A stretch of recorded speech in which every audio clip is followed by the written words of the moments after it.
Due to the efforts to contain the spread of COVID-19 and protect all individuals, the council chambers at Town Hall will not be open to the public to attend council meetings until further notice. Members of the public who have an interest in a matter listed on the agenda may, up until 10 a.m. on the day of a scheduled council meeting, email councilagenda@orangeville.ca indicating your request to speak to a matter listed on the agenda. Phone number and conference ID code will be provided to you so that you may join the virtual meeting and provide your comments to council. Members of the public wishing to raise a question or voice comments may, beginning at 7 p.m. on the evening of a council meeting, call 1-289-801-5774 and enter conference ID 309-083-919 #. Callers will be invited to provide their questions or comments following the conclusion of the meeting presentations. Correspondence and emails submitted will be considered as public information and entered into the public record. If you require access to information in an alternate format, please contact the Clerk's Division by phone at 519-941-0440, extension 2256, or via email at clerksdepartment@orangeville.ca. Councillors may have a motion to approve the agenda, please. Councillor Andrews, second by Councillor Post. All in favor? Yes. Yes. Any disclosures of direct or indirect pecuniary interest? Seeing none, I'd like to move on to the singing of our national anthem.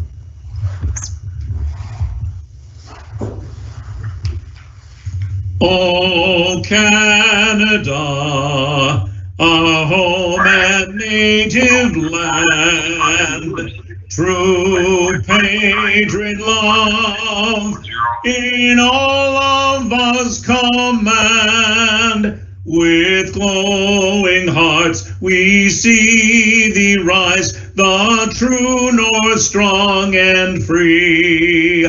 From far and wide, O Canada, we stand on guard for thee. God keep our land glorious and free. O Canada, we stand on guard for thee. O Canada, we stand on guard for thee. Thank you to David Nairn, Artistic Director of Theatre Orangeville, for that rendition of our national anthem. We would like to acknowledge the traditional territory of the Anishinaabe people, including the Ojibwe, Potawatomi, and Odawa of the Three Fires Confederacy. This meeting is being aired on public television and are streamed live and may be taped for later public broadcast or webcast. Your name is part of the public record and will be included in the minutes of this meeting. At this moment, I'd like to turn the meeting over to Deputy Mayor McIntosh for our statutory public meeting. Deputy Mayor. Thank you, Your Worship. I'll quickly outline the procedure that we're going to follow tonight.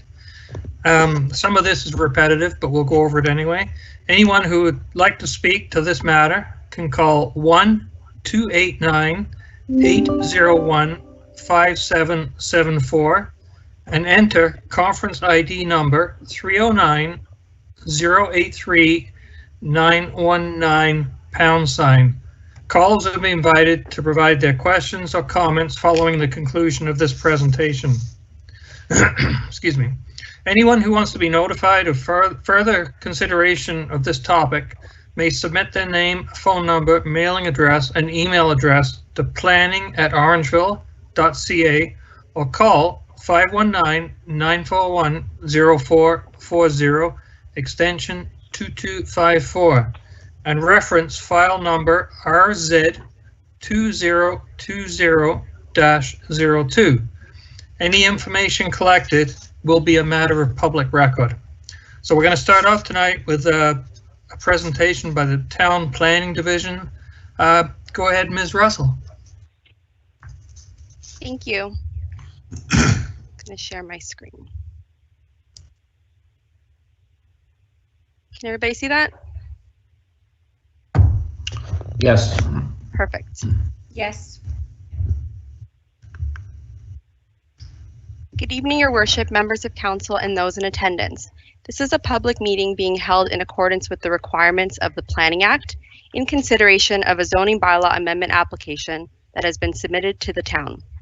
The purpose of a public meeting is to share information about the applications with council and the members of the community and to obtain comments and answer any questions.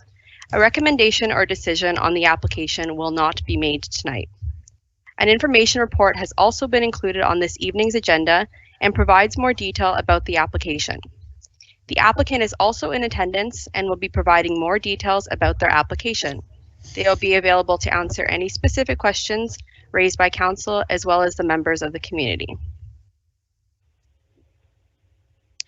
The zoning bylaw amendment application was filed by Glenn Schnarr and Associates on behalf of 1705381 Ontario Limited on December 24th, 2020, and deemed complete by town staff on January 12th, 2021. The application is proposing to develop four semi-detached units fronting onto Ada Street and an 80 square meter convenience retail store fronting onto Elizabeth Street. The land subject to this application is located on the southwest corner of Ada and Elizabeth Street and is municipally known as 200 Elizabeth Street. It has a lot area of approximately 0.11 hectares with approximately 30 meters of frontage along Elizabeth Street and 36 meters of frontage along Ada Street. This aerial photo shows the existing one-story mixed-use building. It has residential access from Ada Street and access to a convenience store from Elizabeth Street. The property is located within a low-density residential neighborhood, which is comprised of a mix of housing types, including singles and semis that range in height from 1 to 2 stories. To the east are institutional uses, including Princess Elizabeth Public School, Grant Evans Education Center, the Orangeville District Secondary School, and Tony Rose Memorial Sports Center. To the south is Broadway, which contains a mix of residential and commercial uses. The applicant has submitted this conceptual site plan in support of their application. The development proposal consists of 2 structures containing a total of 4 dwellings and 1 convenience store. The northern structure is proposed to function as a live-work unit containing 2 semi-detached dwellings fronting onto Ada Street with 1 79.43 square meter convenience retail unit at grade, which is shown here in the pink. The southern structure is proposed to contain 2 semi-detached dwellings fronting onto Ada. The dwellings are proposed to have a height of 2 stories. A total of 13 parking spaces are proposed, consisting of 2 residential parking spaces per unit and 5 commercial parking spaces along Elizabeth. The applicant will provide further details on their proposal as part of their presentation. The subject lands are designated neighborhood commercial in the town's official plan. The permitted uses are listed on the screen. An official plan amendment is not required to facilitate this proposal. The subject property is zoned neighborhood commercial with a special provision 2446A. The special provision limits the permitted uses on the property to convenience retail and dwelling units for this property.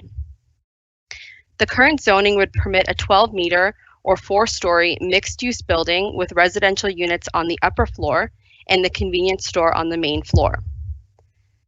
The zoning bylaw amendment proposes to modify the site-specific permission to add permissions for semi-detached units along Ada and maintain the convenience store use along Elizabeth.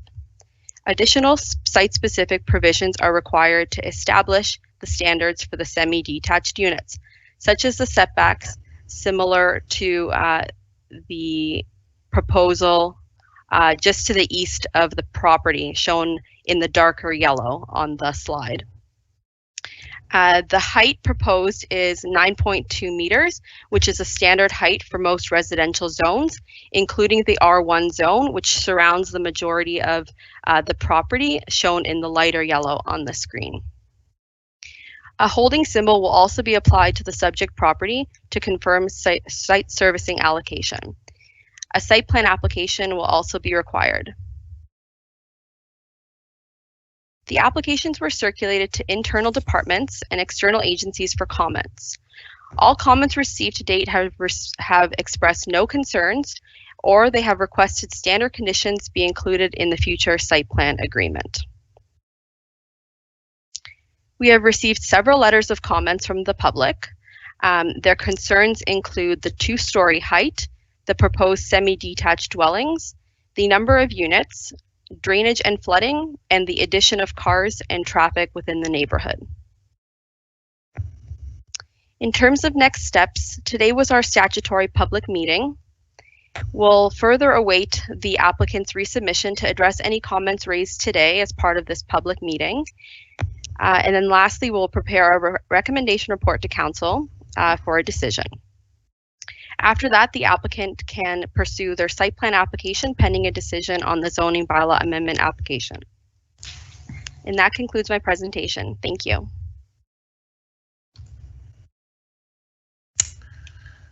Thank you, Larissa. Now we'll have a presentation by Arlia Hack on behalf of the applicant, Glenn Schnarr and Associates Incorporated. Okay. Hello, let me just share my screen. Yeah.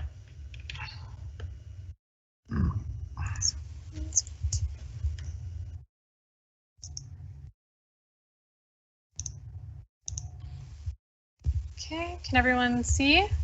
We can see it. Okay.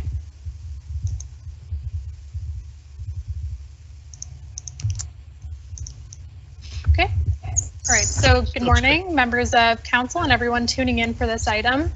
My name is Arlie Hack. I'm a planner with Glenn Schnarr and Associates, the planning representative on this application. I am also hopefully joined by the owner of the property, Steve, who we both are on Rogers, so I'm not sure if he'll be able to call in, but we'll see at the end of the presentation if he's here as well. Are you able to make your screen any larger? Oh yes, is it not showing the full screen? We can see your presenter view, Arlie. Oh, that's strange. Okay. Is that better? Yes, thank you. Okay. So I'll try not to spend too much time on the site context, just since Larissa did a good job covering that in her presentation. So the site is located southwest corner of Elizabeth and Ada Street. It's roughly 0.11 hectares in size, or about 0.28 acres. Whereas the broader area is primarily dominated by narrow and deep lots, the site is a fairly large corner lot with adequate frontage on both streets to appropriately accommodate additional mixed use and residential units. As mentioned, the site is designated neighborhood commercial in the town of Orangeville official plan and is zoned neighborhood commercial, which permits commercial use with a residential dwelling. On the site currently, there is just that, a convenience store and a detached residential home. There is also an existing parking lot for the convenience store that includes 7 parking spaces and a wide driveway access onto Elizabeth Street. Quickly shown on this slide is the site plan that we had included with our submission, but I know something maybe a bit more simple and clean is easier for this presentation, so we'll use this instead. Our proposal includes 4 semi-detached dwellings of 2 stories in height maximum, with a 79.4 square meter convenience store, and that's roughly 855 square feet. A total of 5 parking spaces are proposed for the convenience store, including 1 accessible space and 2 parking spots per residential unit. And that includes 1 space in a single car garage and 1 space on the driveway. You'll see here that the residential driveways have been paired, and this has been done to minimize the appearance of multiple accesses onto Ada Street to resemble more of a single dwelling, but also for traffic reasons to minimize queuing on the street. So the proposed zoning bylaw amendment seeks to permit the additional 3 residential units and establish appropriate zoning provisions for those units. The proposed semi-detached homes largely fit within the existing zoning permissions for the surrounding neighborhood. And for example, that includes the proposed building height, the lot coverage and building setbacks, which meet the existing provisions for semi-detached dwellings in the R3 or third density zone, which exists in the neighborhood. The proposal also meets many of the specifications for a single detached dwelling zone for the neighborhood as well. A number of detailed technical studies have been prepared as part of this application process, and these studies have concluded that the proposed site plan does not pose concerns from a traffic, stormwater management, groundwater management, and general planning and design perspective. And this is largely reflected in the comments received from reviewing agencies and the town departments as well, all of course subject to minor review process following this presentation. So next I wanted to spend a little more time taking a closer look at the convenience store frontage on Elizabeth Street. As shown on this slide, the convenience store is proposed with a separate entrance from the parking lot. And the existing parking lot itself has been adjusted in coordination with staff to improve the function of the existing intersection and access to and from the parking lot. In particular, this includes an extension of the curb along Elizabeth Street, which is shown here in red. This has resulted in a reduction in parking spaces from 7 to 5 spaces. And this reduction of 2 spaces provides another benefit to the corner here by, as shown on this slide, there's a considerable amount of paved parking lot area at this corner, which is now able to be repurposed for landscaping and pedestrian amenities as well. And so here, this will ultimately create a more functional and attractive condition on this corner. And we have proposed here a new sidewalk, which would connect and extend the existing pedestrian sidewalk network to the north and to the east, and will support a more safe and convenient pedestrian access to and from the convenience store, especially east towards the institutional uses in the neighborhood. This area will also include a bike parking area, which was part of the comments we've received from the town, and will also include another additional landscape amenities, which will be confirmed later through this process. And next we have some conceptual elevations, and it should be noted that these are subject to change. As you can see, we don't show color at this stage and will be refined through the site plan approval process.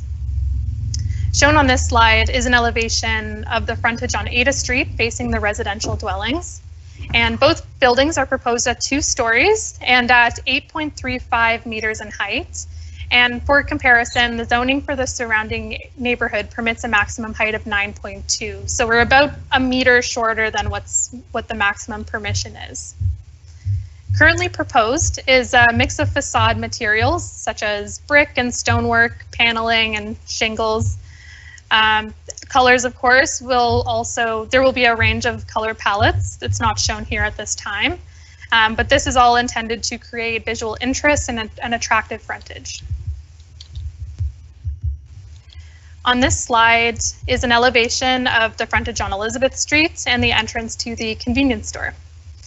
This will feature a continuation of that mix of facade materials and colors so that it blends with the principal dwelling, but also ensures a high quality treatment all along the building on all sides.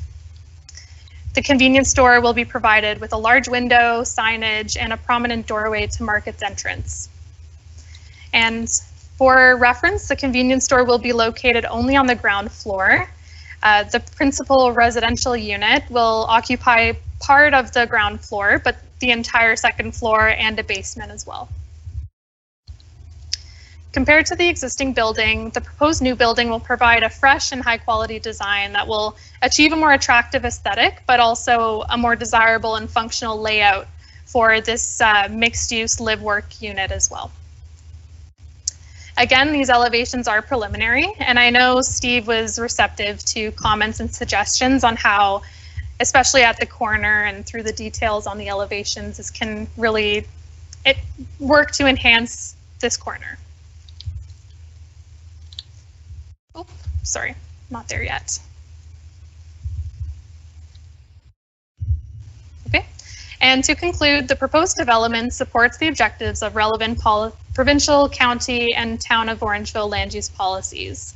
Across these documents, key shared objectives include encouraging an efficient use of land and infrastructure, achieving a compact mix of uses, densities, and housing options, supporting complete communities in a vibrant public realm, contributing to minimum intensification targets established by the province, and encouraging intensification, including infill, that takes into consideration the existing neighborhood. In our opinion, the proposed development supports the achievement of these objectives by efficiently using existing public infrastructure, and this includes transit and water, sanitary, sewer facilities, preserving the existing convenience store, which we know is a well-used community amenity that supports local commercial needs, achieving an improved design that supports a safer and more attractive public realm, and improves housing availability and options in a form that is compatible with the local context. The proposed two-story semi-detached dwelling is a form that is identified and recognized in the Town of Orangeville official plan and zoning bylaw in this neighborhood. And the size of the site and its corner location does lend well to this form of mild intensification. With that, I thank you very much for attending, and Steve, if he's here, and myself would be pleased to receive comments and answer any questions. Thank you. Thank you very much. Is Mr. Marr on the line? Not hearing. Do we have any questions from the general public in regards to this? Madam Clerk?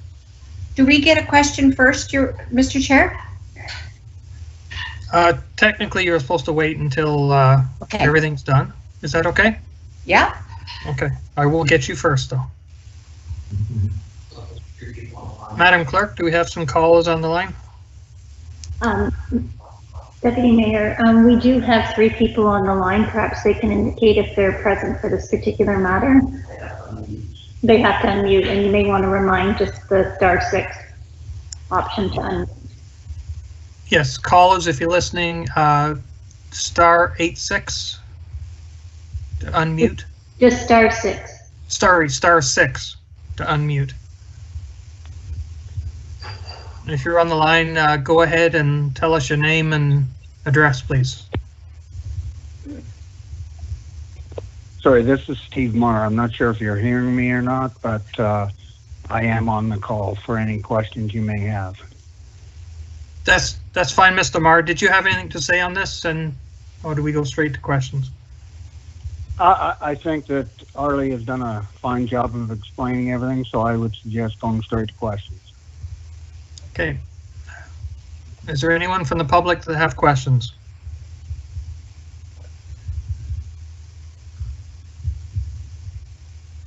*6 to unmute.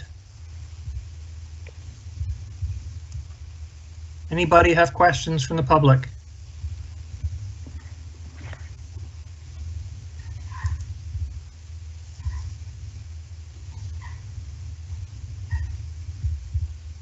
Deputy Mayor McIntosh, it would appear as though they have unmuted and are choosing not to say anything at this point in time. Okay, very good. Do we have any questions from council? Councillor Sherwood.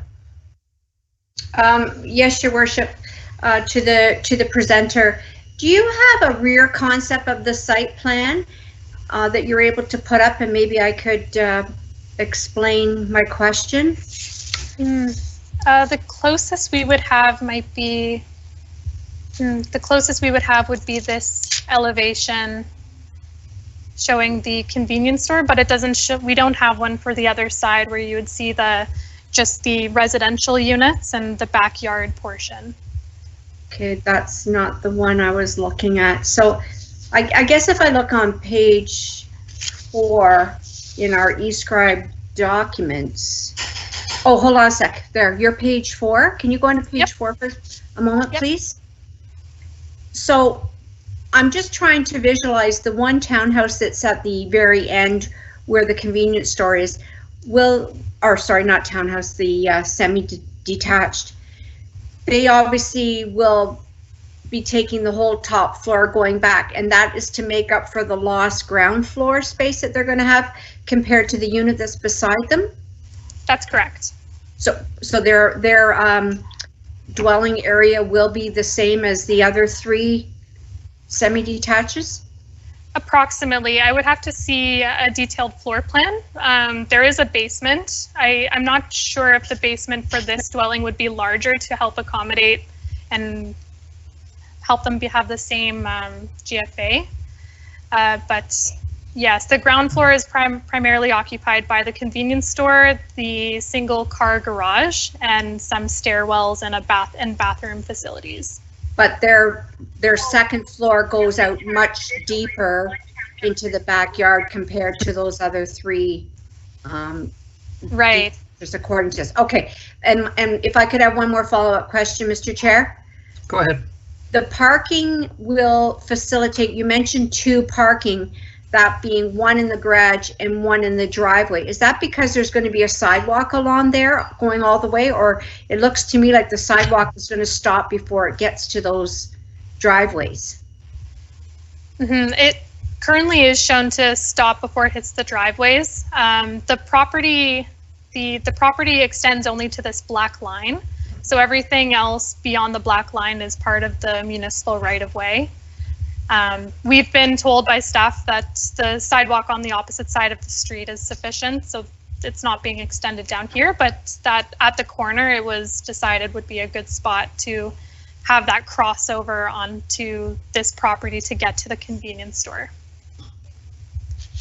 Okay, and that's at the stop sign. Got it. Yeah. Okay, thank you. Councillor Taylor, you have a question. Yes, thank you, Deputy Mayor, and thank you, Ms. Hack and Mr. Marr, for joining us this evening. I appreciate your presentation. I have 2 questions, and maybe I'll just ask them up front. I think they're brief. One is in the concern section that was labeled for us. It talks about drainage and flooding for that area, and I think the residents that are directly adjacent to your property would like to understand about the flooding and drainage portion. And then actually maybe I'll just wait on that and I'll hear your response and I'll come back if that's okay. Sure. So to speak more to the draining and grading portion of the project? Yes, please. Yep. So we have prepared a grading plan and stormwater management, stormwater servicing. The results of that study did conclude that the net difference, there will be a slight increase in stormwater flow on the site, but it's marginal, not significant beyond what's already existing on the site, and that was considered to be appropriate in this case. And through grading, we will be able to direct that flow to existing stormwater facilities. Hope that answers the question. Kind of. I guess to me, the phone calls that I've received is about just that, and it's flooding in the area. So I assume through yourselves and town staff, like, is this ironclad that the neighbors aren't going to have issues with water?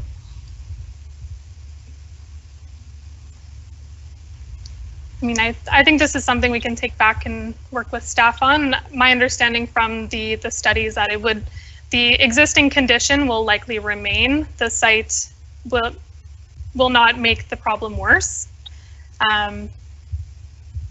Okay. But largely there may still be some flooding, but nothing, this project will not exacerbate that problem. Yeah, if I could step in and add something to that. Yeah, thank you, Mr. Marr. Within our study on the ground water shedding, the consultant that did that study engineered multiple different ways of taking care of that small percentage of extra roof area that we are taking up, and had multiple recommendations on ways to deflect that water, not deflect it, but absorb it in uses that are continually put into place on properties today. So, at this point, the preliminary study is done, but when the final engineering is done, yes, we will guarantee that our property changes will not cause anybody else's issues if they do have any issues. That's great. I appreciate Deputy Mayor that. McIntosh, if I could just also jump in. Yes, go ahead. So just to clarify, the proponent was required to do a water balance assessment as part of their zoning bylaw amendment application, which requires water to be infiltrated into the ground. So they are showing that they are able to do that. So it might actually improve the condition in the area, since water won't be necessarily flowing across the properties. It will be infiltrating into the site itself. Thank you. Deputy Mayor, okay to ask a question? Go ahead. The other one that concerns me, and I appreciate the answers on the flooding, by the way, is so this is an area in which I live. The residential neighborhood that's around it has a distinct look and feel. I do think these properties look beautiful. I've seen the pictures and I appreciate the architecture that's gone into them. Will there be made an effort to make them somewhat flow into the neighborhood? Have you thought that through, and what the impact would be from a visual standpoint? Yeah, if I can take this question, considerable effort will go into the design, the final design. And you have to realize that at this point, we haven't really looked at colors and mixes of siding versus stone or brick, but all efforts will go in to make these units fit into the community to look just like they were there 30 years ago, 50 years ago, or whatever is existing around. There is quite a variety if you drove up and down Elizabeth or Ada or Zina Street. There is quite a variety, but most of that neighborhood was built in between 1957 and 1963. So there's an older look to it, and the majority are brick with siding of some addition to them. So I think we can complement that, and we're certainly not going to plan on making it look stand out in any way as far as, ultra modern or anything like that. We will put the effort into satisfying the neighborhood by consulting with the neighbors as well. Very good. Thank you, Mr. Maher. Thank you. Are there any other councillors wishing to ask a question?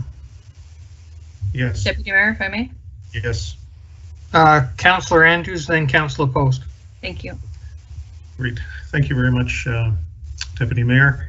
I have two questions, and Ms. Hack and Mr. Maher, thank you very much for being part of this public consultation this evening.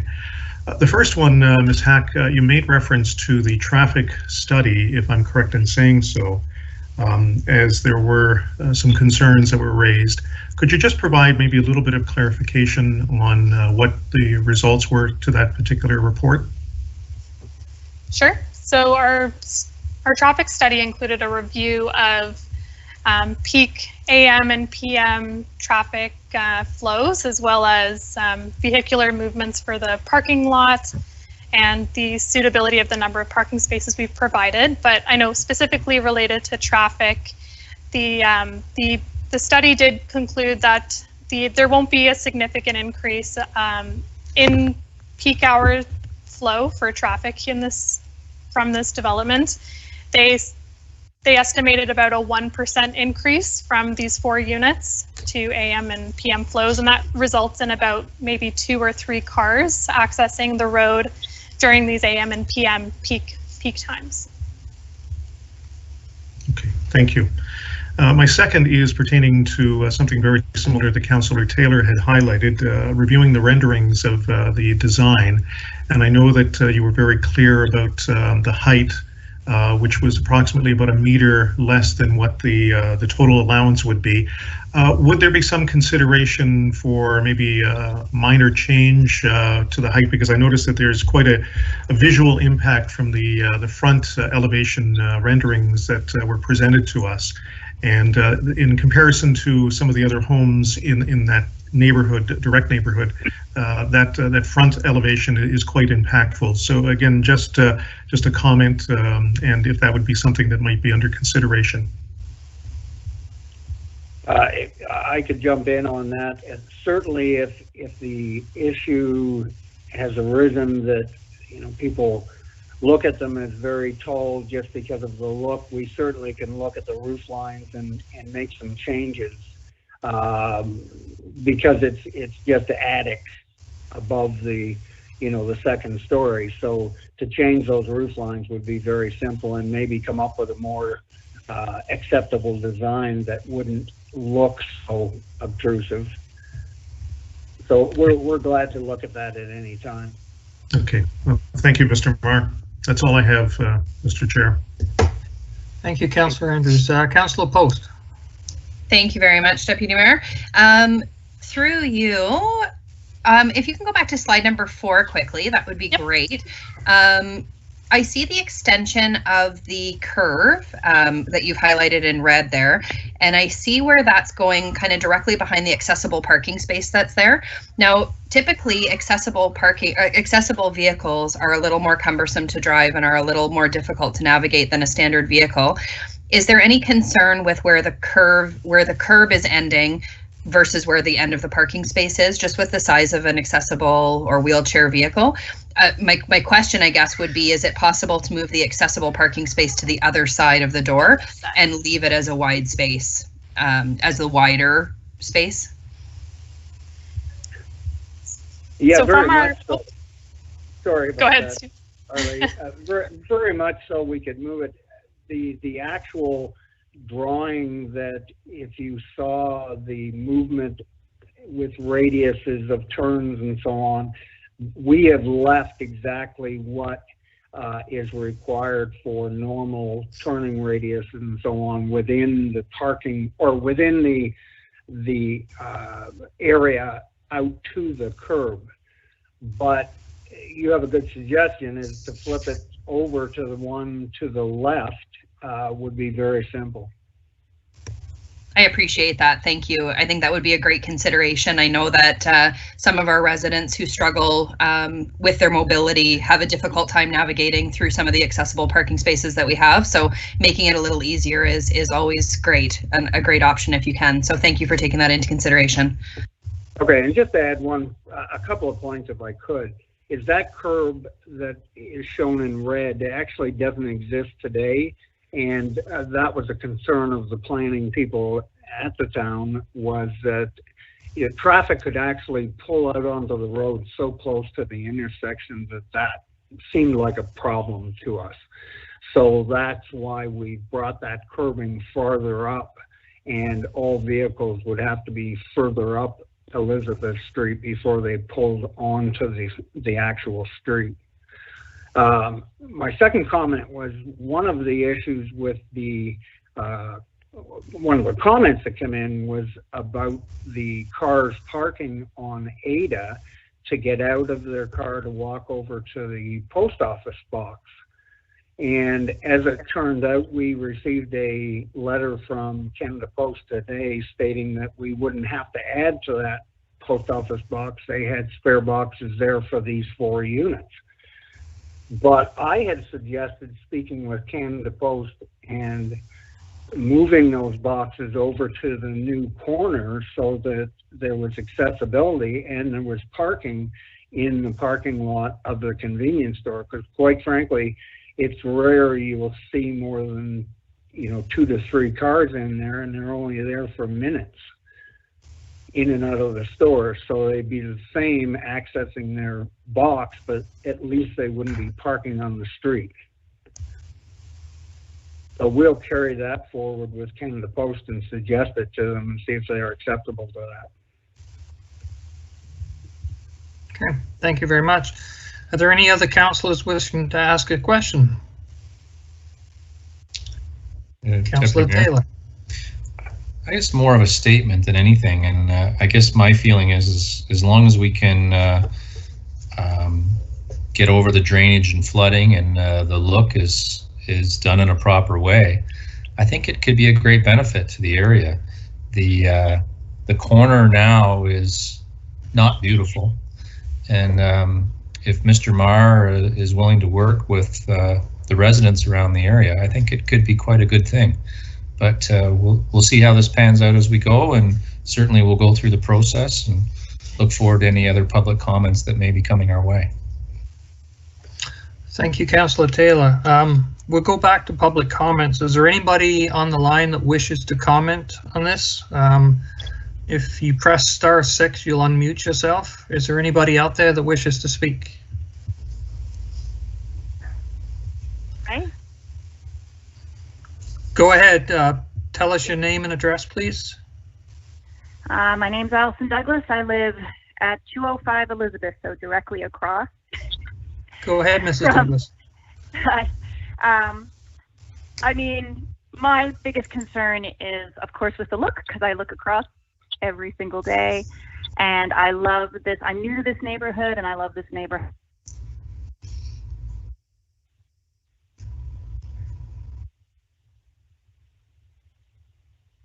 Mrs. Douglas? We lost her. She must have Rogers. She must have Rogers. Anyway, she seemed to be concerned with the look, so that's already been dealt with in one of the questions, so we'll carry on. Is there anybody else from the public wishing to speak? Hearing none, can we have a motion from council to accept the correspondence that we have? Councillor Andrews, Councillor Taylor, all in favor? Yes. Yes. Yes. Carried. Mayor Brown will now resume the chair as the chair for the open house for the official plan review. Thank you very much. All right. Thank you, Ms. Hack, Mr. Marr, and thank you, staff, Larissa, for all the hard work on this project so far. Thank you. Thank you.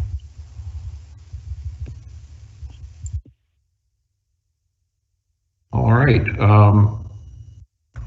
If we can, I've still got this image up on the screen here. Arlie, if you could take that down. Great, thank you. All right, so we're moving on to the second part of this meeting. This is an open house presentation by Brandon Ward, and this is regarding the official plan review. Mr. Ward. Thank you, Your Worship. Good evening, everyone. So this is a public open house with respect to the town's official plan review exercise. It is a statutory public consultation event among a series of sort of consultation milestones prescribed by the Planning Act for municipal initiated official plan reviews.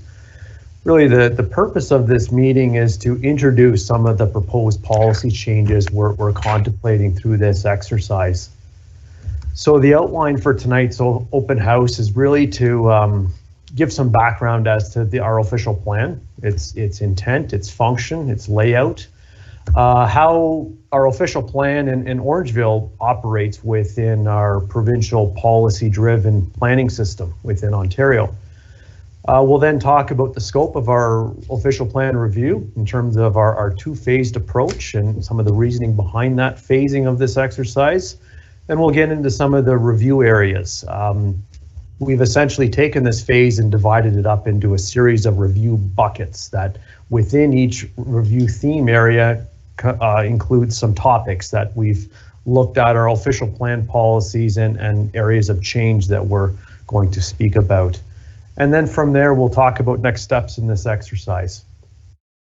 To start off, our official plan, it's a statutory planning document, guides future land use decision making and growth within the town for a specified period of time. Typically, official plans look at about a 20-year growth horizon or planning horizon.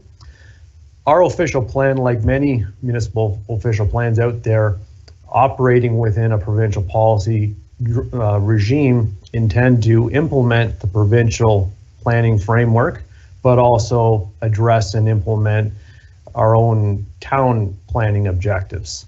The official plan does have legal status under the Planning Act. All of our planning decisions are obligated to conform to our official plan, and to ensure that our official plan maintains that alignment with the prevailing provincial and county framework. The Planning Act requires that we review our official plan periodically, typically in about a 5-year interval. So in terms of the basic framework of our official plan, it's very similar to other planning documents out there. We start off with the introduction, sort of setting out the base intent, some of the background behind the official plan's inception, give some interpretive guidance as to how to read and administer the document. Then we get into some goals for various land use areas or service areas within the plan. The basis of the plan, these are sort of the ingredients that look at population, growth projections, the time horizon, servicing levels, etc., as well as speaking to that acknowledgement about conformity with provincial planning framework. Then the general policies speak to some broader objectives or criteria for certain themes or areas, i.e., for instance, heritage conservation, good design, those sorts of matters that speak to not necessarily a particular use or area, but more broadly to the town's expectations for perhaps new development or change within the town. We then have our land use framework that generally operates through a series of land use designations. These are essentially the rules for land use and new development, et cetera, within the town. Following which we have sustainability policies, and we'll speak to that in a little more detail as we get into some of the review areas, as well as transportation and municipal services. Again, sort of the prescribing what exists and the intended planning framework for our infrastructure within the town. And then finally, we have a series of implementation tools. A lot of these policies are sort of enabling in nature. They speak to the tools we have at our disposal to sort of administer the policy objectives contained within the plan. So this is the provincial policy-driven framework I mentioned earlier. You see in the graphic, and council may remember this has been shared in other presentations, we sort of operate in this hierarchy. The town is sort of at the bottom of the pyramid, excuse me. We have to maintain this sort of consistency chain with the policy framework while also addressing our own unique planning interests specific to the town. The chief means to do this is obviously through our official plan policies. And again, as I mentioned earlier, the way we make sure we maintain relevancy or alignment with that changing or evolving planning framework is to make sure we're periodically reviewing our plan, which is why we are here this evening. So in terms of the purpose of this meeting, as I mentioned earlier, it really is introductory in nature. Council may recall we had a special council meeting July of last year. That was really to introduce the review exercise, discuss areas of change. Tonight's meeting is really an extension of that to speak now in a little more detail to some of the areas of change we're contemplating, to the policies and some of the rationale behind that, specifically with respect to reviewing our current policy language and some areas we'd like to enhance it or modify it. We'll continue on with our review of this. We've got a background report prepared and the draft amendments are published on our website. We have, as I mentioned earlier, we've divided this exercise into two phases. The first phase, which we are dealing with tonight, is looking at sort of non-growth management related policies. That is because when the town initially started this review some many years ago, a number of provincial policy changes were put into play that sort of shook the ground beneath their feet, so to speak. Those changes triggered the county to update their official plan through what we refer to as a Municipal Comprehensive Review, or MCR.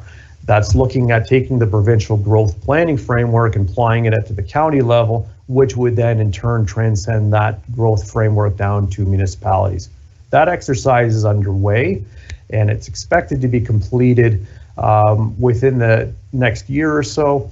And once that's completed, we'll essentially have a better handle on some of those growth management ingredients to now apply to our own official plan in terms of land use framework, our own growth management, et cetera. So that's why we've sort of parked that aspect of our review and held that aside for a second phase of this review process. So this is just sort of a comparison summary of that phase 1, phase 2 approach. So again, this segment of the review is almost similar to like a housekeeping exercise. We're looking at policies that need enhancement or maybe a bit of a tune-up. There's perhaps some areas that our official plan is silent on that we need to introduce more policies for better clarity. And again, this segment is not looking at the growth management or land use intensification type matters at this time. That's to come through the second phase of this exercise. So this is sort of a graphical representation of sort of those bucket areas I was talking about earlier. Again, these are all the non-growth management related policies. They really are generally sort of enabling in nature. They're setting out the town's expectations for change, for new development, redevelopment, et cetera, in the town. We're going to go through these areas individually. Typically in an open house format, you would have a very introductory presentation, and then you'd have more of a conversational type atmosphere, like a drop-in session. You'd have people able to look at things, talk with you more one-on-one. Obviously that format isn't available to us in this digital environment, so we're going to do this sort of as we can through the virtual setting, and we'll go through these individually. Ms. Russell and I will sort of go back and forth between the two, between the different areas, and after each area we'll sort of take a moment to pause to see if there's any questions or comments at those given points, just to sort of break up the content. So with that, I will pass it over to Ms. Russell, who's going to talk a little bit about some of the housing areas of review.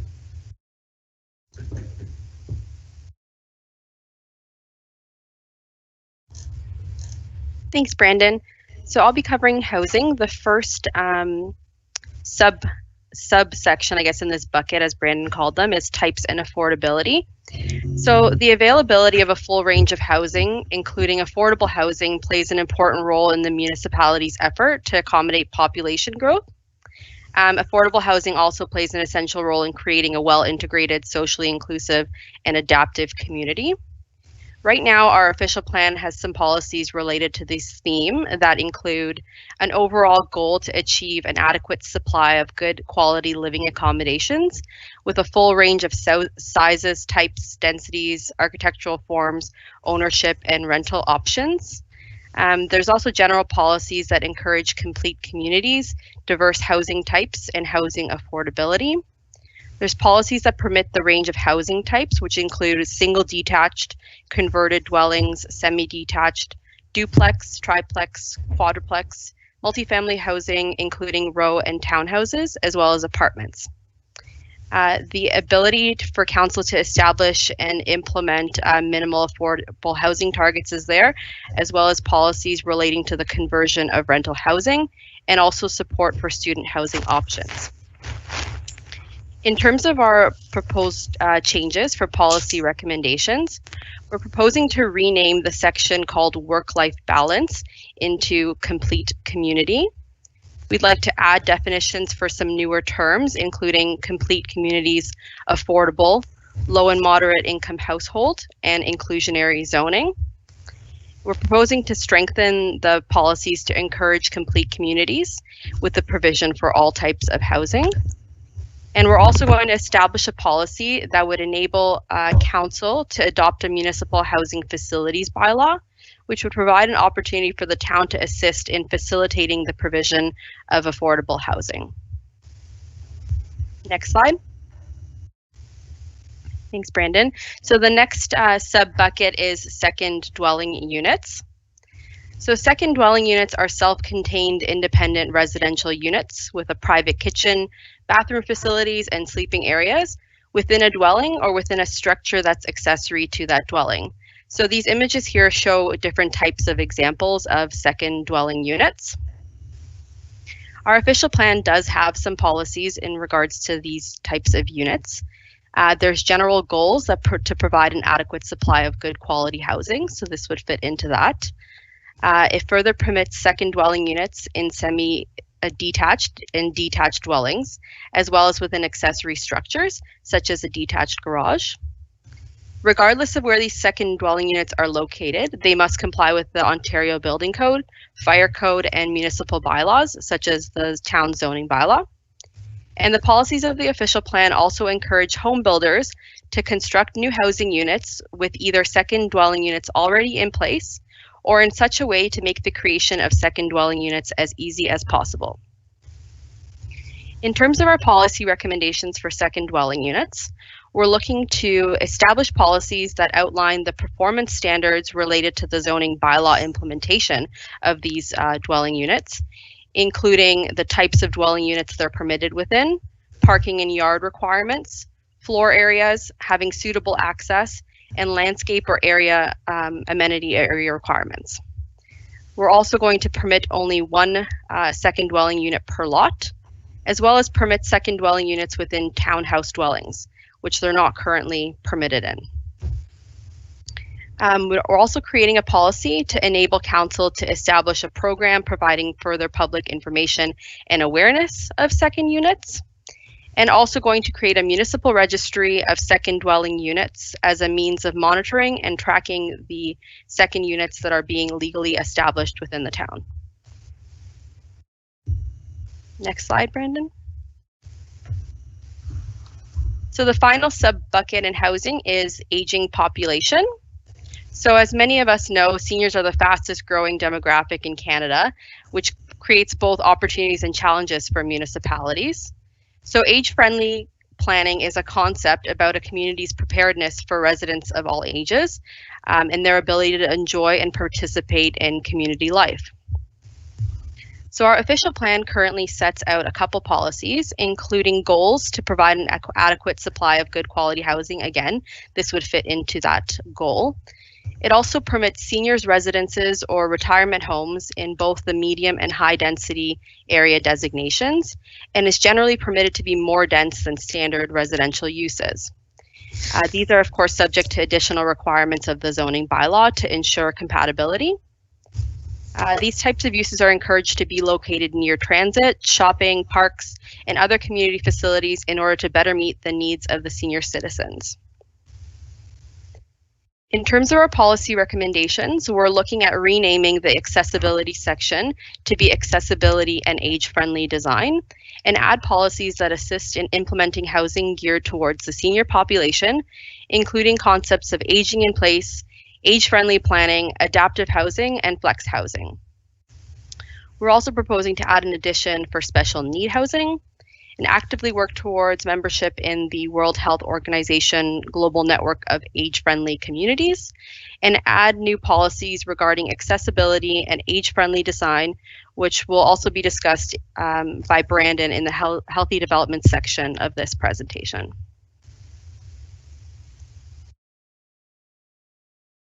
So if you had any specific questions or comments in relation to that, we can take those now. I have a question. Councillor Andrews, go right ahead, sir. Great, thank you very much, Your Worship, and Ms. Russell and Mr. Ward. Thank you very much, but in particular, Ms. Russell, for your presentation on this part. And I do like the idea of the complete community retitling. That I think does embrace much of what this first phase or first component of the proposed modification to the official plan review is all about. Comments and or a question would be pertaining to the inclusion of affordable homes. Would that potentially also include tiny homes? You know, looking at the SDUs, at least the visuals that I saw seem to lean towards that as a possibility. And is that a possibility? Through you, Mayor Brown, to Councillor Andrews. Yes, in terms of second dwelling units, we are permitting them in detached structures. So as an example, in an accessory garage. So that would actually be associated with a dwelling unit above an accessory use. In terms of what you're speaking about, that's probably more of like a garden suite, which is like a self-contained unit itself as opposed to accessory. We can look at that. The County of Dufferin does encourage that. I don't believe we've added any specific policies on that that specific type of second dwelling unit, but we can take that back and look at it. Okay, thank you. And my other comment and question is one of, I guess, a historic reference. I'm not sure if you'd be familiar with the zero lot line home development that was, I guess, well known in the 1970s in the Bramley area.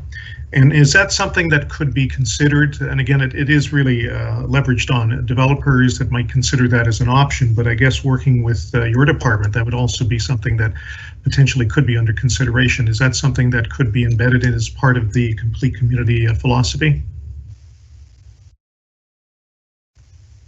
Through you, Mayor Brown, in terms of your question on the zero lot line, is that just in terms of creating smaller houses, or? Yeah, it's a combination of both. It's a combination of looking at the size of the homes, but also the proximity. So as opposed to some of the newer designs where you see the garden suites or the townhomes, these would be in many cases, I guess, a single detached, but very closely associated on lots that are very small. That's something that we can look at. We wouldn't get into that level of detail at the official plan. It would be more so looked at through an implementing zoning bylaw and a site plan application. Great. Thank you so much for that clarification. Appreciate it.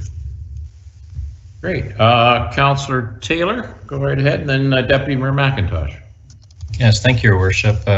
Through you, I guess to Mr. Ward and Ms. Russell. I'm curious about the second dwelling units, and I do quite like that you've included them in the way that you have as we go forward. I think this makes a lot of sense. I guess I'm just thinking, would you have recommendations moving forward about financial incentives or whatnot to encourage this? Because realistically, I don't know if we want to call it a crisis, but if it isn't a crisis, we're close in terms of housing and affordable housing, and our space as a town is tight. We don't have a lot of room to go. So just curious, is there things we as a council should be doing, or you as a planning department should be recommending in terms of incentives to do this? Through you to Councillor Taylor, there are incentives that can be looked at. One of the items that I touched on was the ability for council to implement a municipal bylaw to look at assisting with facilitating affordable housing. So Dufferin County is encouraging that, and we can look further into what that would entail. But I believe it basically creates a partnership where we can look at sites and potentially town like facilities that can facilitate affordable housing. In terms of financial incentives, inclusionary zoning is a term that's been used in the planning world. We cannot actually require developers to provide certain types of housing as well as affordable housing just because we don't have any major transit stations identified in Orangeville, and they can only be required around those areas. We can encourage them. Very good. Okay, well, thank you, Councillor Taylor, for bringing that up. I think the housing facility bylaw is something that's welcome. You know, I think the municipality needs to step up here. We've got land, we've got the ability to borrow money, and we can make some bold moves by starting some projects here. Deputy Mayor McIntosh. Thank you. I'd just like to add my 2 cents worth to what Councillor Andrews was saying. I've had a number of inquiries in regards to, I guess what they call them is backyard micro dwellings. I think that's the official name for them. So I just wanted to add, like, if that can be considered in some type of, when you're doing the plan, you know, being able to do that would certainly help. Thank you. Very good. Councillors, any other questions on this part of the review here? Seeing none, Mr. Ward, over to you. Thank you, Your Worship. So I'll carry on to our next sort of bucket area of review, which is community character. First sub-item being heritage. So the policies currently in our official plan that speak to heritage, not surprisingly, speak to a broader objective to retain, protect, and recognize our heritage resources. Specific direction given, especially when considering new development applications that either affect a heritage attribute or within proximity to a heritage feature. And also direction for, of course, public projects to be sensitive to heritage resources. And then you have your enabling tools to allow the town to utilize some of the designation tools afforded under the Ontario Heritage Act, including the maintenance of a municipal heritage register for properties of value or interest, including within that register property designation, both individually or as part of a heritage conservation district. And of course, there's the enabling framework to establish our Heritage Committee, which is referred to as Heritage Orangeville, being obviously the primary entity for commenting and offering promotion and advice and guidance with respect to heritage conservation within the town. So in terms of our recommendations, we found that these policies are a little general in terms of their substance. What we wanted to do was give a little more direction, particularly with Heritage Orangeville, in terms of some basic guidance as to their roles and responsibilities. We wanted to add a little more criteria in terms of what we ought to be thinking about when looking at heritage identification, relying carefully on some of the guidance provided by provincial regulations or guidance materials, giving them some more status in terms of evaluating our heritage attributes. We wanted to introduce language that recognized trees and other important vegetation that would contribute to heritage character of the area, not necessarily being just buildings and properties, but also some of these other elements that contribute to heritage character. With that, there's reference we're adding with respect to cultural heritage landscapes. Again, this concept speaks to sort of a landscape feature more than just, say, a building or a series of buildings that might be within a particular district. The policies we're looking to introduce will give a little more direction to enable us to utilize some other tools for conservation in terms of utilizing heritage easements, for instance, entering into agreements with respect to heritage protection, and allowing for us to collect securities with respect to a new development to safeguard heritage features to ensure they're not altered or affected when they're identified for protection through sorry, what's the term I'm looking for? Reclamation as part of a redevelopment exercise. And then finally, there's some policies with respect to archaeological assessments to be conducted as part of a redevelopment process where there might be features or archaeological artifacts potentially locating on a site. Another review area we thought it'd be prudent to look at as part of this exercise is our policies related to the downtown. Now, our current policies for the downtown area are largely captured within our general section of our official plan that specifies some guiding policy directive for the downtown, but more specifically, those policies are concentrated within our central business district designation. The policies essentially position this, what I'll call the CBD or the downtown area, to be that primary hub of the most diverse range of economic and civic activities. The policies encourage specialty retailers, personal services, and entertainment uses also encouraged in this area. The reason why the policies sort of position this to be the hub and also put an emphasis on residential as well is to really maintain a 24/7, 7-day-a-week vitality for the area. If you have too much of one and not enough of another, you can get some sort of not diversity, but homogeneity in terms of the activity that would happen. Maybe it's during a certain time or certain days of the week. With that said, the policies encourage residential on upper floors, And a lot of the language is speaking to this notion of maintaining an attractive historic appearance for the downtown. So in terms of evaluating these policies, we want to just give a little more direction to emphasize that intention for the downtown to really continue to act as the hub for activity. Again, encouraging residential within and in proximity to the downtown to really bolster that 24/7 vitality concept. We want to look at enabling more temporary uses and event spaces. More recently, we've certainly seen an uptick in the desire to see more outdoor activities and such. So we certainly want to have our policies enabling of that sort of endeavor. We also want the policies to speak to some town-initiated measures that may be deployed in this area, streetscape improvements. Obviously, council will be familiar, there's been some interest in how to redevelop town-owned land, so we want to put some more policies that speak to those sorts of initiatives.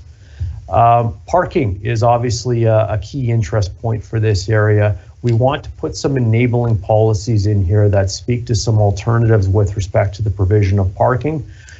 Essentially, this would be enabling contemplation of reduced parking requirements or waiving parking requirements in certain circumstances.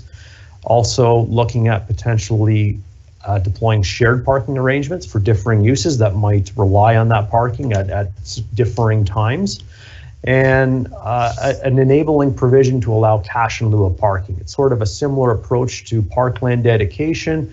It allows one to basically provide cash in lieu of required parking to the town for it to allocate to other parking ventures or related features within the area.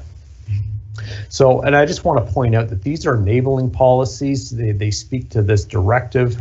A lot of these measures would come through further refinement in, say, the zoning bylaw or standalone bylaws, particularly with respect to cash in lieu of parking, for instance. I'll take this point to just touch on the community improvement plan policies. This is housed under a separate section in the official plan. It's largely related to the downtown because the downtown area is the only community improvement plan that exists in the town. The policies do speak to some broader areas that are candidates for future community improvement plans. We haven't reviewed these policies carefully at this time because the town is embarking on a review and overhaul of our community improvement plan to look at potentially expanding it to include other areas.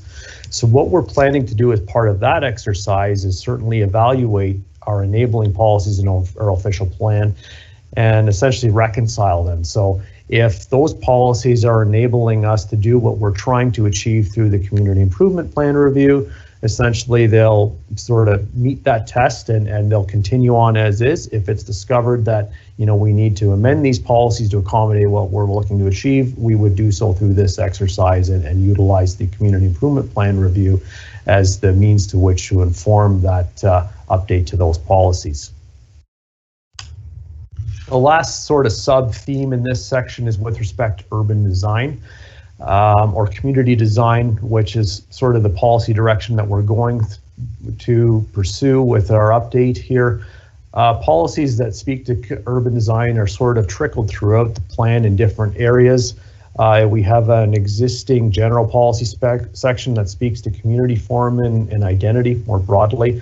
And basically this is a directive for new development to essentially fit within its surroundings, match existing building size, streets and lot patterns, and of course be sympathetic to any pertinent heritage attributes in the area. We have some policies with respect to commercial urban design, largely referencing a previous study undertaken by the town in 2002, and also some directive to perhaps revisit that study if necessary and update it accordingly. And then we have some neighborhood design policies kept under the residential land use designation framework. These policies speak to some initiatives to minimize the prominence of garages on the streetscape corridor in our neighborhoods, introduce greater visual variety for that streetscape in terms of the differing dwelling types, promoting well-landscaped boulevards and an integrated street network. So what we want to do with our policy update is, again, give a little more direction to some of these design objectives. We want to focus not only on simply maintaining the existing, but we really want to speak to enhancing it. The town is going to see new growth in the future. A lot more is anticipated to occur through intensification. So it's obviously important to achieve that or maintain that objective to maintain harmony with surroundings, but we also want to look at ways, how can this development enhance the area? What ways can it contribute to improve the character of the built environment? So with that said, we're introducing new policies to give more criteria for buildings in terms of site design measures, really wanting the buildings more to address the streetscape, be giving more consideration to where we allocate parking areas, buildings up front, sort of parking to the rear, mindful of sort of the utility spaces, etc.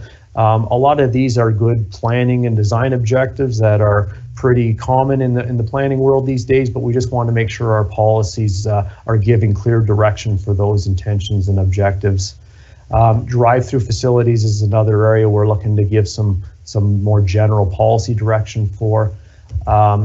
This SEPDED concept, some may be familiar with it. It's crime prevention through environmental design. It's a concept whereby you can look at your built environment and ways to improve safety, or at least an impression of safety, by enhancing lighting, promoting more visibility on the street, sort of that eyes on the street concept. You have more windows and activity on your streetscapes and in your buildings.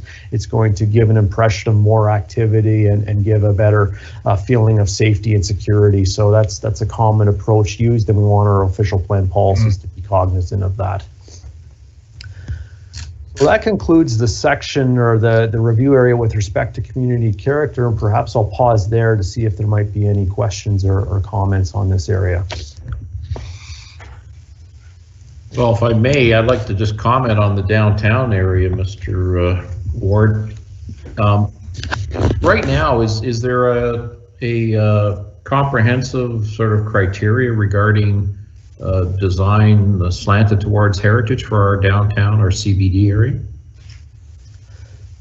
Through your worship, the policy language, it speaks to, of course, that general objective to maintain the character, and we certainly don't want to detract from that. We want to maintain that, but we also want to give some direction to, obviously enhancement or improvement to the area as well. Again, coming back to this notion of it's not just mimicking or replicating, but it's introducing change in a way that contributes positively to the area. Right. I mean, I don't want to denigrate our friends at TD Bank, but I look at the TD Bank design, for instance. It looks like a modern 1970s kind of thing that was dropped in there. Didn't seem to be much thought put towards, matching up heritage. Is that something that might not happen in the future if we tighten this down a little bit more? Again, through your worship, that's certainly our objective. That's not to say that when evaluating developments, that means everything has to be, sort of trying to match existing buildings or mimic them. There are creative ways to introduce more contemporary or modern built form measures, but also including more traditional design detailings or treatments and finishings that sort of give tribute to and complement that heritage character of the area. And that's really what we're striving for. We don't want something to come in and be aggressive and at odds with its surroundings. Very good. Thank you. Councillors, anybody wish to make comment or ask a question at this moment? Yes, that's your worship. Yes. Councillor Sherwood? I can't see you, Councillor Sherwood. Are you on video right now or not? Yeah. Yeah. Oh, okay, sorry. Go ahead. Yes, Mr. Ward, regarding downtown and the cash in lieu of parking, I'm not in favor of that concept. I think about the downtown area and I think more about the residential, and I think that parking should be provided with any type of residential development. I worry about people that are already downtown living in the apartments that don't have parking provided by their landlords, and we hear about it all the time. Where can we park? And it's even more difficult during snow removal time, when if they do have a car and they can't park off street or whatever, then they have struggles with where they can park in relation to where the town has provided free parking down at the park.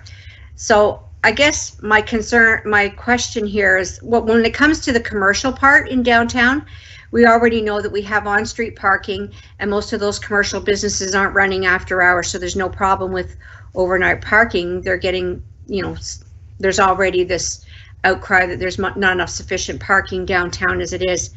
Has this been something that we have done in the past, given a cash in lieu of parking, or is this just a concept thinking outside the box, similar to what we've done with cash in lieu of parkland? Mr. Ward. Through your worship, that cash in lieu approach is not something I'm aware of having been applied at the town, presumably because we don't have the enabling policies in our official plan to allow for that tool to be used. It's one of those things where, in order to enable it, you need to have some direction in your official plan to allow for it to be applied, just to speak to that, the use of that tool. So this is what we're seeking to do. We're wanting to give a platform to enable consideration of applying that tool. And we certainly appreciate and understand the parking concern or interest for the downtown, and we want to be mindful of that, but we certainly would not want to see development opportunity or redevelopment potentially being compromised by parking. So if something does come forward and there might be opportunity to explore a contribution to parking elsewhere, we want to make sure we're positioned and enabled to allow for that to happen. We've got the policy footing to allow for use of this sort of approach if it's appropriate to do so. Just a quick follow-up.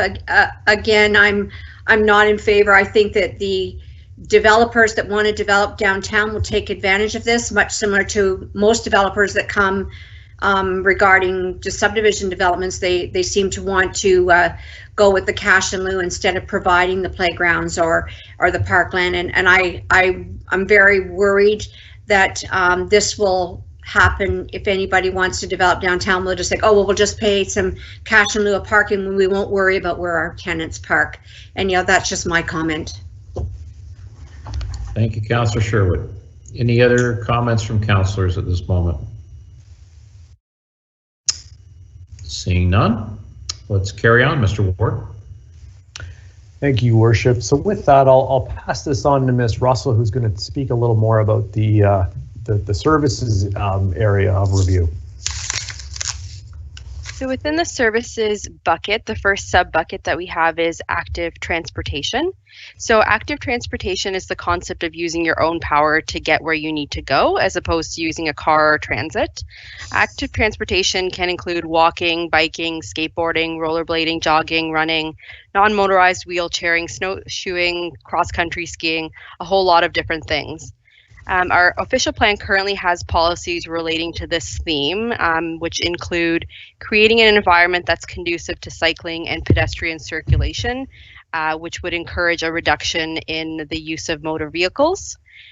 Also encouraging urban intensification, compact mixed-use forms of development in order to make walking and cycling more convenient as a form of transportation. And it also strives to ensure that a target distance of 500 meters walking distance be used for the separation between every resident and every elementary school, park, and commercial shopping area in order to make walking more feasible. In terms of our policy recommendations, we're looking at renaming the pedestrians and cyclists section as active transportation, just to make it more inclusive. We're also going to add definitions of active transportation as well as complete streets.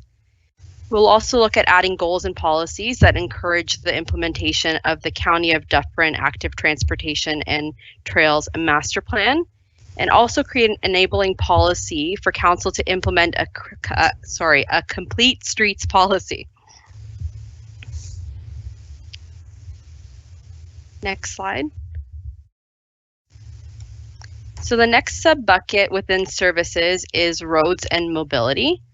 So the transportation network within Orangeville consists of existing and proposed roads, as well as transit, cycling, pedestrian pathways, truck routes, rail facilities.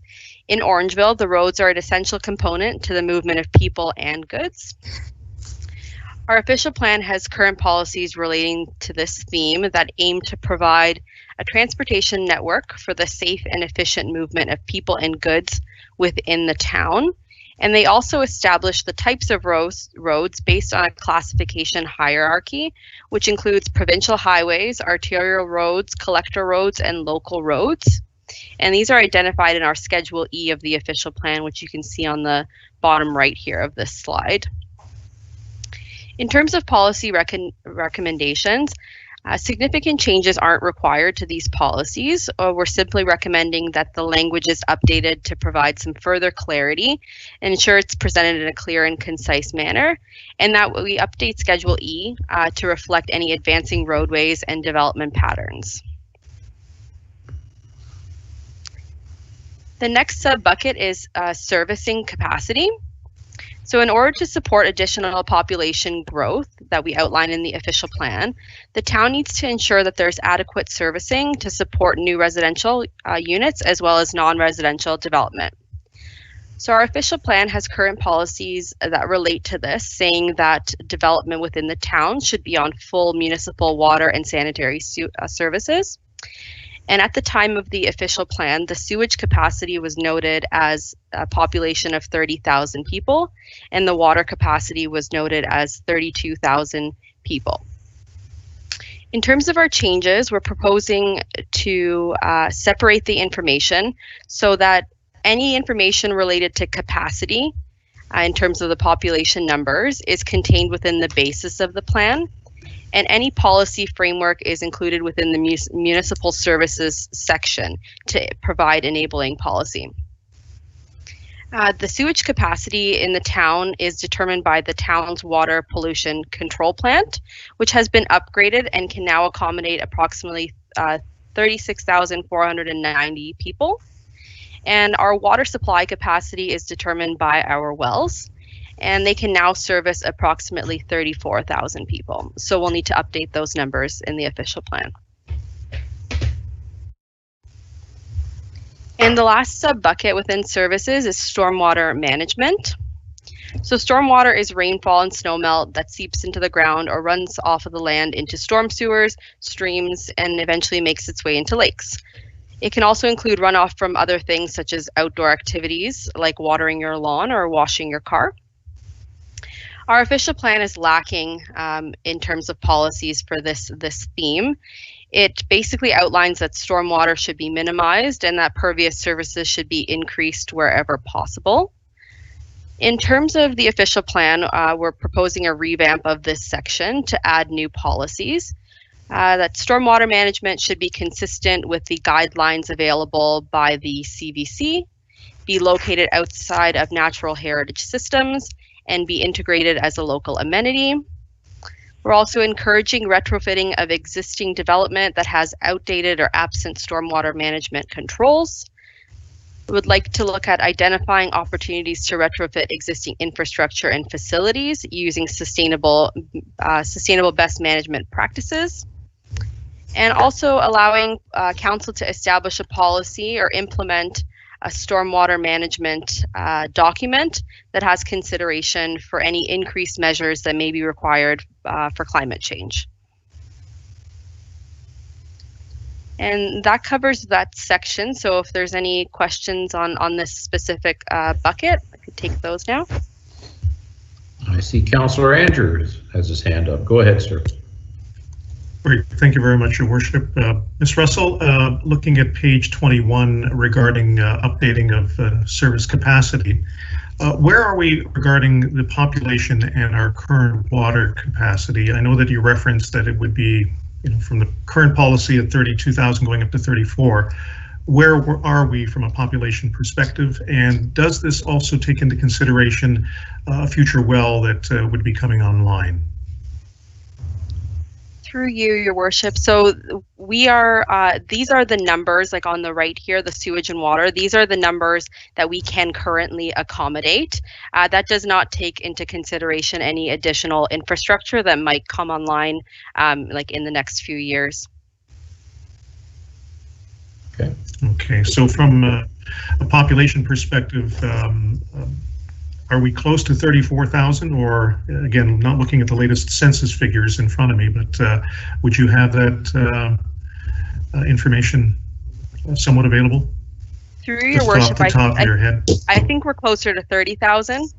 Perhaps Mr. Ward, if he has a better answer. Mr. Ward. Yes, thank you. That's my recollection as well. Okay, very good. Okay, thank you. I just wanted to make sure that we're not too close to the that capacity, but we obviously have some breathing space here. Mr. Jones is online. Mr. Jones, can you tell us what we can expect once the pull-in well is up in operation in terms of adding on servicing capacity? Thank you, Mayor Brown. I appreciate the opportunity to speak to this area. Right now, based on where we're at with our current wells, as Ms. Russell has indicated, we have capacity for approximately a population of 34,000 people.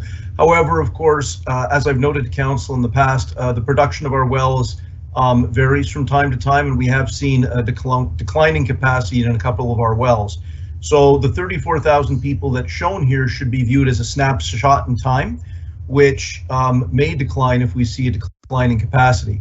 We do have a project on the books for 2021 to reach out and hire a consultant to review our current wells and determine if we can recoup some of the declining capacity that will help meet our needs for water supply at build-out.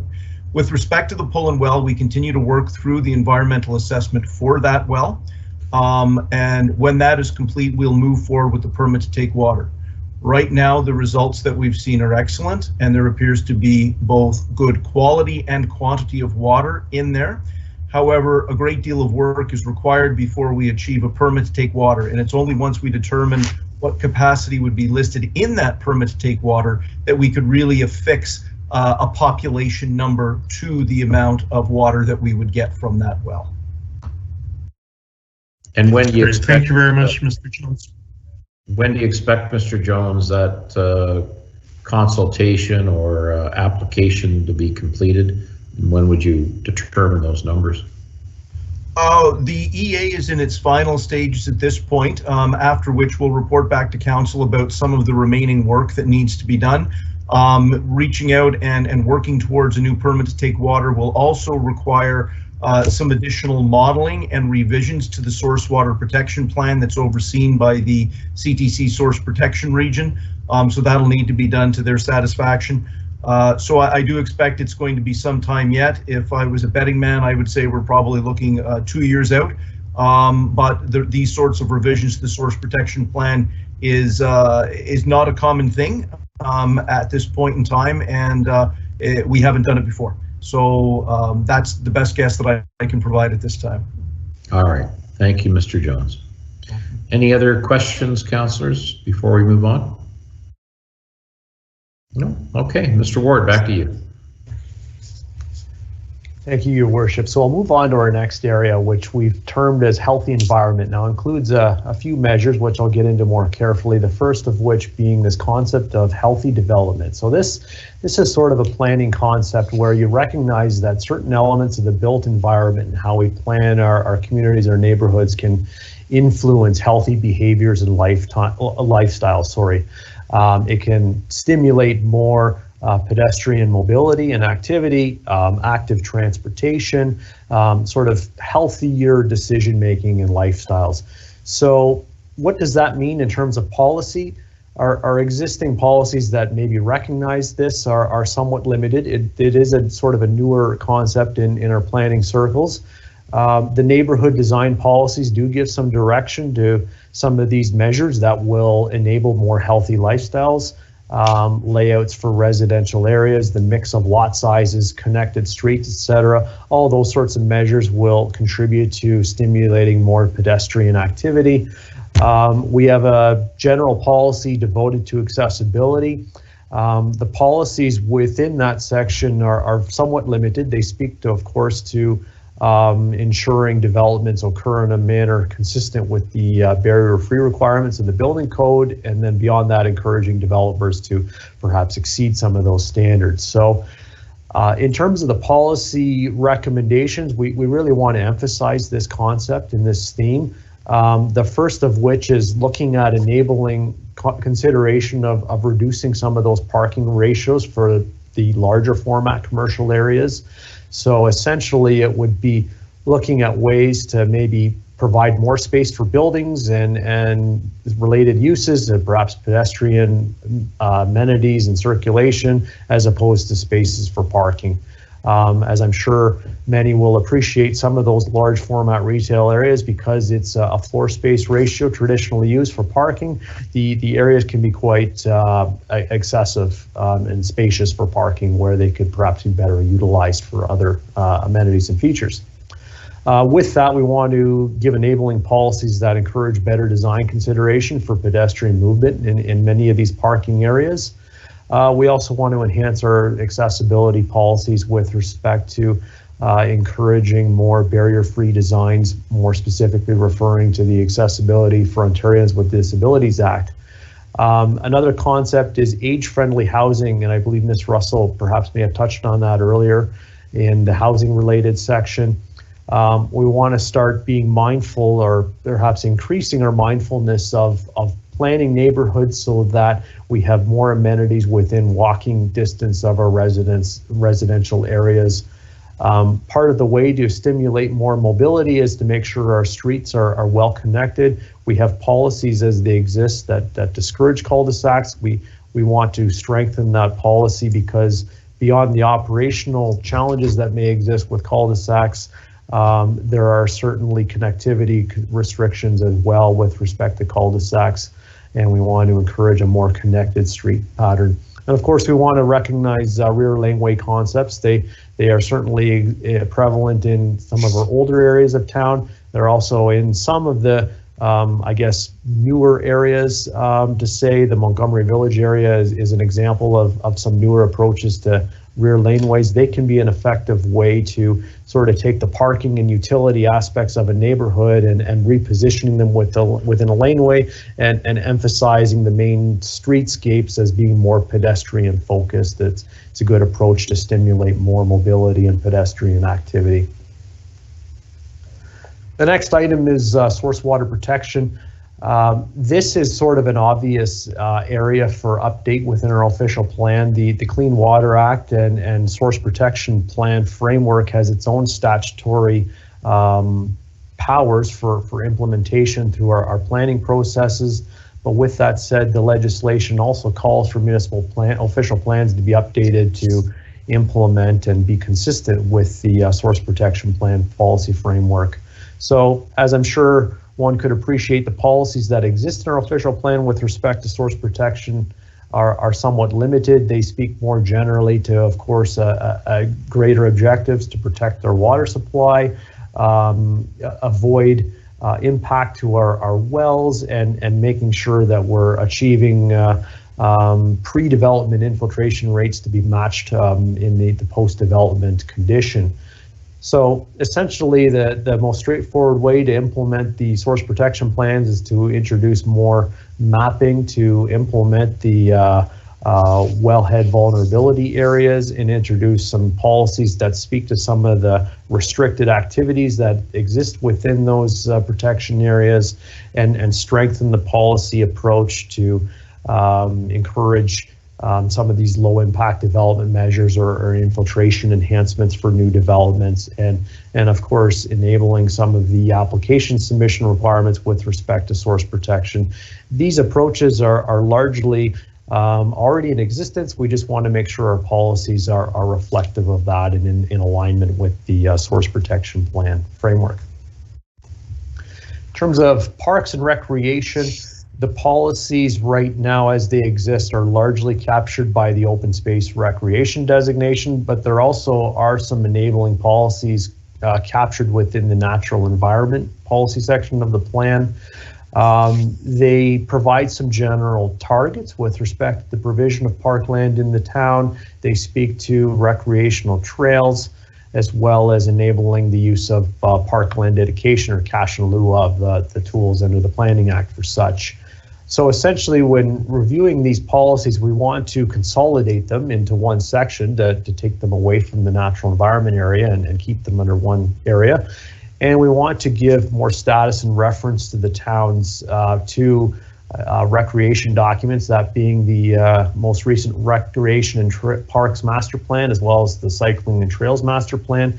These are the documents that sort of stipulate the long-term vision and strategy for parks and recreation facilities in the town. So we want to position these as sort of the guiding documents for when we're looking at land use decisions and provision of parkland or cash in lieu of, that we're acting in accordance with the objectives of these documents. So they are basically the vehicle for directing our parkland or facility disposition in the town. So with that said, we're introducing a little more detail in terms of when cash in lieu of parkland is to be collected, enabling for different rates. There's currently already reference in the Planning Act to enable differing rates depending on densities of development being contemplated.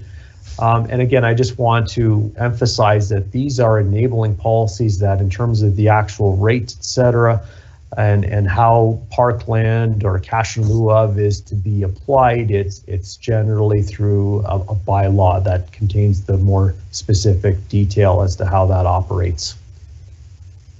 The last section speaks to sustainability. Currently, there's an entire section in the plan devoted to sustainability principles. The policies speak to different theme areas: environmental matters, economic, etc. Speaks to responsible consumption in terms of resource consumption or use and energy use as well, and some responsible development concepts that include resource conservation, being mindful of climate change, etc. Sort of a consistent theme through this, we want to bolster these policies. We want to give a little more direction for how we might look at climate change, for instance. You know, in some of the measures I've spoken to earlier in terms of increasing permeable surfaces, more green space, etc., will certainly fit well with the notion of how we might mitigate or adapt to climate change type measure attributes. We want to introduce more sustainable development criteria in terms of measures such as dark sky lighting, neighborhood connectivity, promoting local food resources, all these sort of good ventures that speak to development sustainability. And I should point out at the outset, one of the things we want to introduce at the outset of this policy is to introduce what does this concept of sustainability mean exactly, and that is essentially making sure we're making decisions with respect to land use and resources, etc., in a way that doesn't compromise the ability for future generations to make decisions that are also in their interest. So that's essentially what sustainability is understood to mean in a nutshell, and we want to give some enabling direction in our official plan in that respect. We've introduced some enabling criteria with respect to energy efficiency and water conservation measures and waste reduction through the redevelopment process. These are areas we've certainly heard from council's interest on these aspects through some development approvals that have occurred recently and perhaps more historically, and we want to make sure our policies are in keeping with that intention and giving a little more footing for us in terms of our imposing these sort of requirements or thinking about these measures as we evaluate future developments in the town.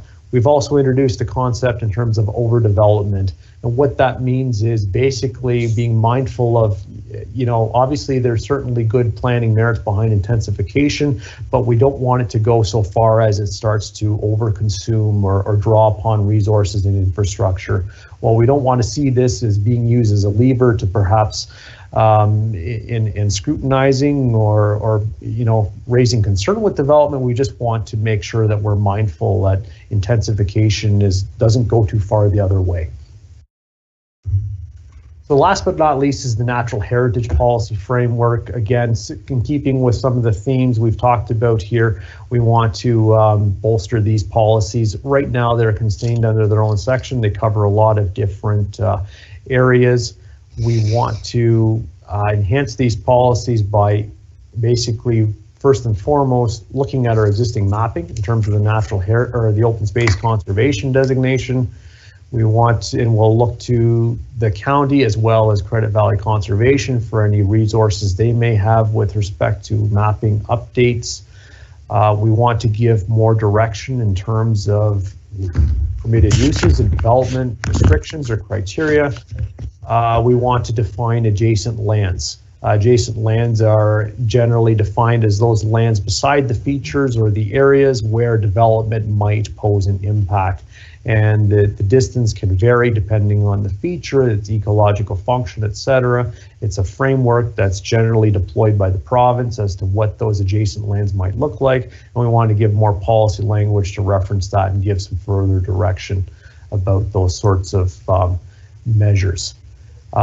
We've also introduced some policies with respect to urban forestry, including a potential tree canopy target for the town. I've heard reference between anywhere from about 30% perhaps of what might exist versus maybe a target for 40%. I believe that might have been referenced in the town's Parks and Recreation Master Plan. So that's something we're looking at considering introducing. And with that said, we're also looking to add some policies to, of course, encourage more tree planting and protection, but also perhaps introducing some policies that speak to a compensation approach where it's appropriate. There's policy to support and ask for a development to compensate, replant trees in exchange for the loss, and it might be at a differing ratio, and again, where site conditions are appropriate for such. So this area sort of covers quite a bit of content. Perhaps we'll pause there to see if there might be any questions or comments about this area of review. Very good, thank you. Councillors, any questions at this time? Seeing none, Mr. Ward. Thank you, Your Worship. So with that, I'll pass it on to our final area of review, which is managing change, and I'll pass that over to Ms. Russell to speak a little further to this.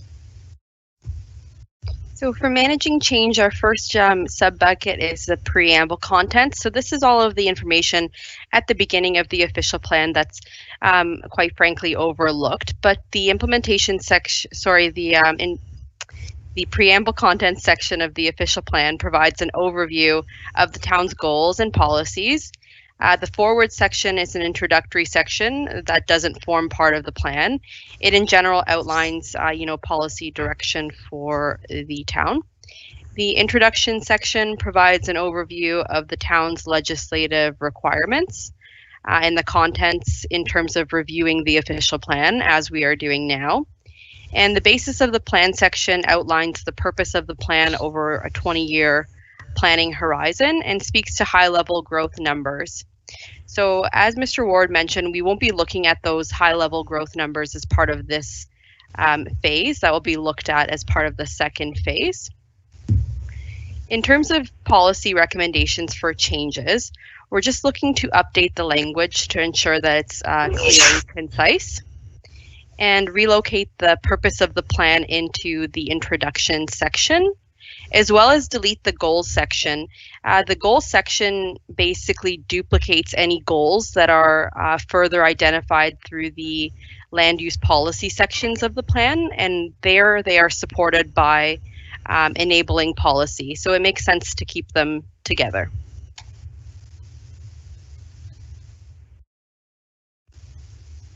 The next sub-bucket is the interpretation section of the official plan, which provides clarity on the intent of the policies contained within our official plan.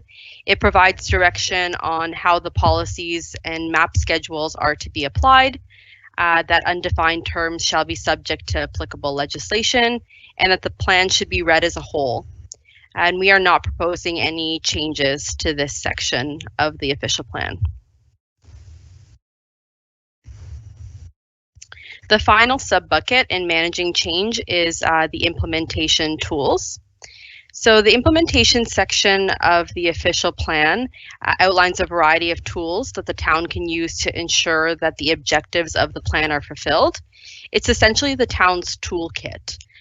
Traditional tools include plans of subdivision, zoning bylaws, minor variances, consents, and demolition control. This is a key section that outlines the process and tools available to guide and enable change within the town. Our official plan has many policies within this section, and these tools are listed here on the left side. I won't go through them in much detail. But in terms of policy recommendations, we are looking to update policies relating to temporary use, legal non-conforming, holding provisions, securities, and public notification. Specifically to touch on holding provisions, they've typically been used in the town to confirm whether servicing is available, capacity, to support the developments. But we're adding the ability to add additional clauses as applicable, dependent on the development in question. In terms of public notification, we're adding the ability to request higher public consultation above and beyond the requirements of the Planning Act, such as additional community meetings where it may be required. We are adding a few new tools into our toolkit. We're adding the pre-consultation tool, which is used to establish a process where applicants come in for a pre-consultation meeting with town staff. It gives the town authority to request materials such as plans and studies that are required in order for the applicant to submit their application. The other tool we're looking to add is the community benefits, or Section 37 of the Planning Act, which enables council to pass a bylaw that authorizes increases in height and density for developments not permitted by the zoning in exchange for community benefits, such as a daycare, community art, parkland, and things of that nature. Finally, we're looking to add a glossary of defined terms to assist with the interpretation of the policies within the plan. And that concludes the managing change portion. So if there's any questions or comments on those, we can take them. I wanted to ask a question, Larissa. Back, it's almost 2.5 years ago, the BIA hired a gentleman named Roger Brooks to come in and look at our downtown area, specifically looking at destination retail. And one of the comments he made was the business mix in our downtown core is not ideal. Too many service businesses, for instance, and his recommendation was to look at maybe changing the zoning to promote more destination retail. When would an idea like that be brought forward? Is it part of the official plan process, or is that something that council can accelerate? Through your worship, so that's more of a land use question and would be more dealt with through the second phase of the official plan review. So the official plan just provides overall descriptions or overall recommendations for land use types within the properties identified in certain designations, such as the central business district.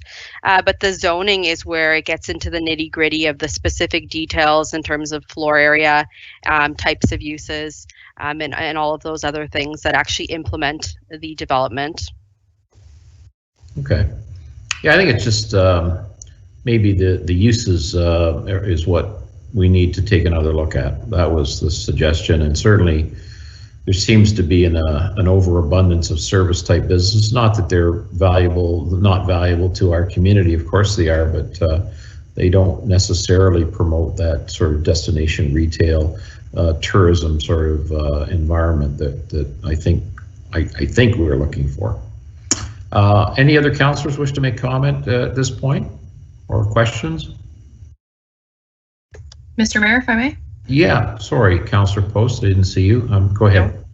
Thank you. Under the implementation tools, I saw that there was reference made to demolition permits. Now, I know throughout the course of our term of council, Councillor Peters isn't here to talk to this piece, so I thought I would do the talking for him.